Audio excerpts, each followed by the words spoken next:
Bonsoir mesdames et messieurs, moi c'est Buchu Wadbo Ivan, je suis le gérant de cette chaîne YouTube QHSE Academy.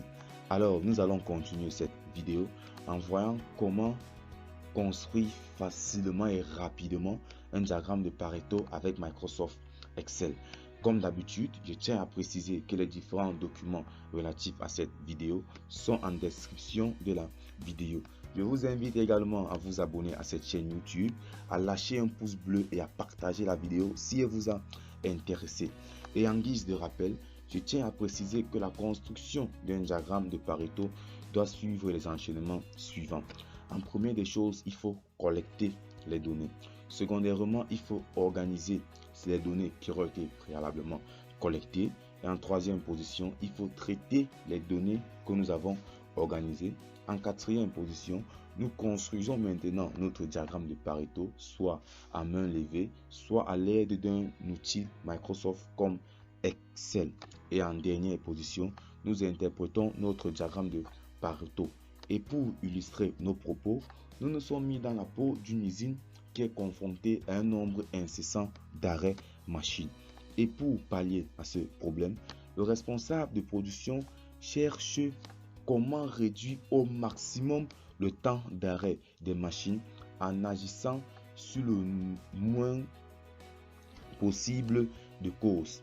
Et après dure cogitation, il pense au diagramme de Pareto. Très bonne idée, vous dites. Nous allons maintenant voir tous ensemble comment aider ce responsable de production à construire son diagramme de Pareto et à l'interpréter.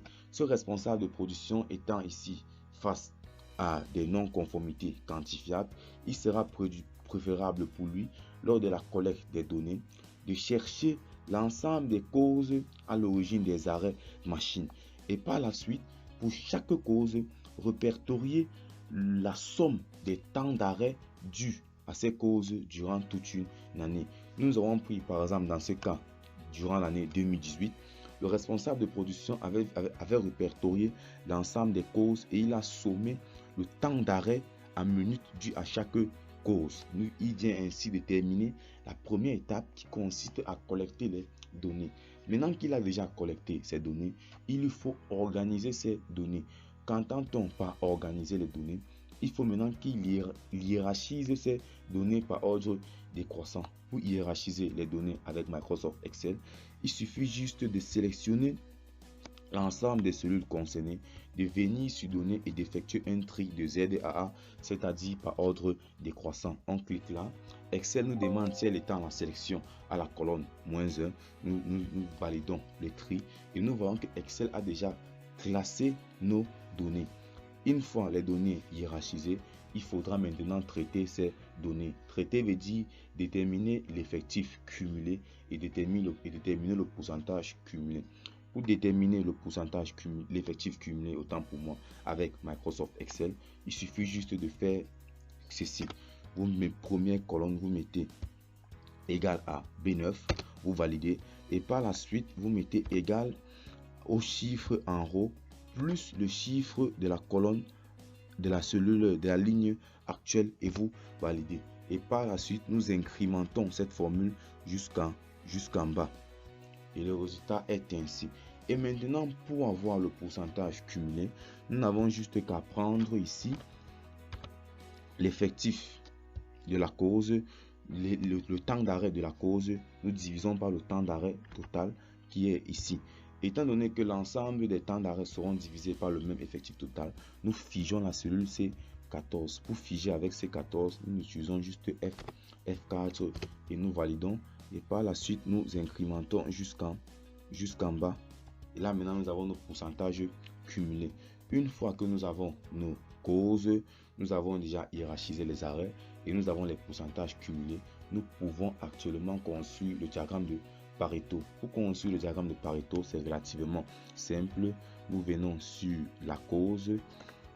En maintenant contrôle, nous sélectionnons également le côté pourcentage cumulé. Nous venons sur insertion. Nous ajoutons une colonne 2D. Nous voyons que voilà comment notre colonne ressort. Or, nous voyons bien qu'actuellement, notre colonne n'a pas du tout l'air d'un diagramme de Pareto. Ceci est simplement dû au fait qu'elle a créé un graphique cumulé. Pour faire cela, il nous faut créer un graphique double. Et c'est nous venons sur le côté des pourcentages cumulés. Nous cliquons ici. Nous venons dans mise en forme. Nous venons dans mise en forme de la sélection. Nous mettons axe secondaire et nous fermons. Nous voyons que le pourcentage cumulé est maintenant incrusté au temps d'arrêt. Nous modifions par la suite le type de graphique. Pour faire cela, c'est relativement simple encore. Nous cliquons ici. Nous venons sur mise en forme, sur création.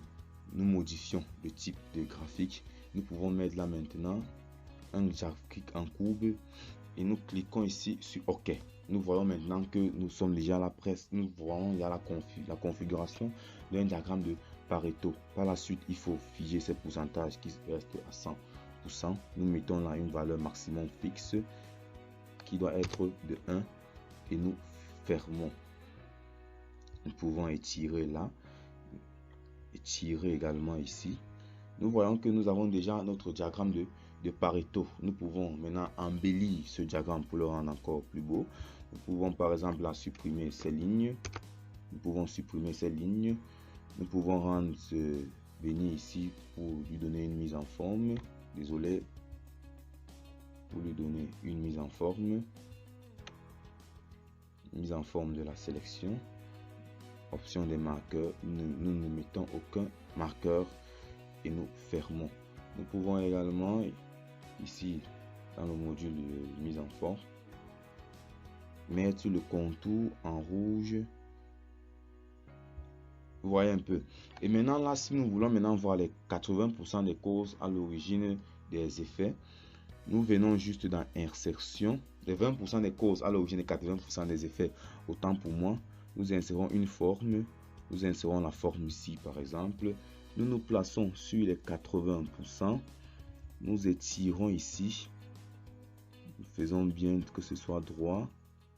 Et après, nous descendons. Nous sommes là. Nous étirons maintenant cette boucle pour faire disparaître la flèche.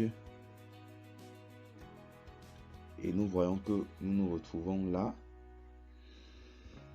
Nous donnons maintenant ce format. Nous lui mettons une couleur jaune avec un peu d'épaisseur. Contour de la forme avec un peu d'épaisseur. Voilà. Nous voyons ici que nous avons pu construire notre diagramme de Pareto. Et pour interpréter ce diagramme, nous voyons que les causes premières à l'origine des arrêts machines sont la mauvaise manipulation, l'usure des pièces et le bug logiciel.